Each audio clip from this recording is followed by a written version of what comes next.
Charles Robert Darwin was an English naturalist, geologist, and biologist, best known for his contributions to the science of evolution. Charles Darwin was born in Shrewsbury, England on February 12th of 1809.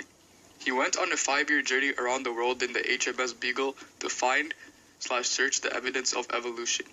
He started his journey in December 27th of 1831. Charles Darwin revolutionized the future with his theory of evolution, following a lifetime of exponential research. Leaving Plymouth.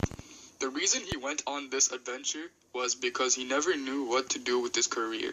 In October 1825, at age 16, Darwin enrolled at Edinburgh University along with his brother Erasmus. 2 years later, Charles Darwin became a student at Christ's College in Cambridge. His father hoped he would follow in his footsteps and become a medical doctor. His father suggested he study to become a parson instead, but Darwin was far more inclined to study natural history.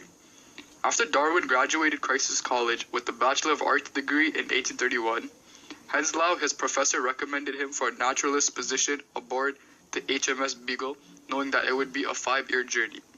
The voyage would prove the opportunity of a lifetime for Charles Darwin to discover a new species of animals, insects, and plants.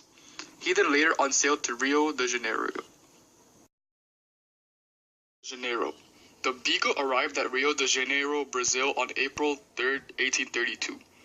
On April 8th, Darwin went off exploring in the tropical rainforest with Patrick Lennon, a local English merchant, and 5 others. They explored about 100 miles up the coast from Rio de Janeiro. Darwin collected many good specimens of plants, insects, and animals during this trip. Darwin returned to Rio de Janeiro on the evening of April 23rd with a collection of insects, plants that was beyond his wildest dreams. When he left Rio de Janeiro, he sailed to Montevideo. He arrived at Montevideo on the 26th of April. On the 19th of August, Darwin shipped off his first load of specimens and notes to Professor Henslow back in Cambridge. The specimens included several rocks and tropical plants, 4 bottles of animals and spirits, many beetles, and various marine animals. When he left Montevideo, he sailed to Valparaiso. Then in May, the ship headed south and through the Straits of Magellan. On June 11, 1834, the Beagle entered the Pacific. The end of July found the ship 1,200 miles northward at Valparaiso, where it remained until winter was past. While there, young Darwin walked around town and into some nearby jungles. When he left Valparaiso, he sailed to Galapagos. Then they arrived in the Galapagos and spent 5 weeks. He also saw those finch subspecies, collected a few and wrote them up in his notes. It was not until he arrived back in England that a friend, John Gould, suggested they might be evidence of evolution. So here, at last, was the evidence. Back to Plymouth.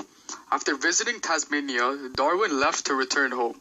Across the Indian Ocean, around the Cape of Good Hope into the Atlantic to Ascension Land, and a little final visit of the coast of South America. Then up to Cape Verde Islands and to Falmouth, England, where Darwin left the ship for the last time on October 2nd of 1836. HMS Beagle finally arrived home after a voyage of 4 years, 9 months, 5 days.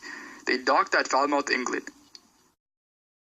Upon his return to England in 1836, Darwin began to write up his findings in the Journal of Researches, later edited into the Zoology of Voyage of the Beagle. The trip had a great effect on Darwin's view of natural history. He began to develop a revolutionary theory about the origin of living beings. Darwin noticed similarities among species all over the globe, along with variations based on specific locations, leading him to believe that they had gradually evolved from common ancestors. He came to believe that species survived through a process called natural selection, where species that successfully adapted to meet the changing requirements of their natural habitat thrived, while those that failed to evolve and reproduce died off.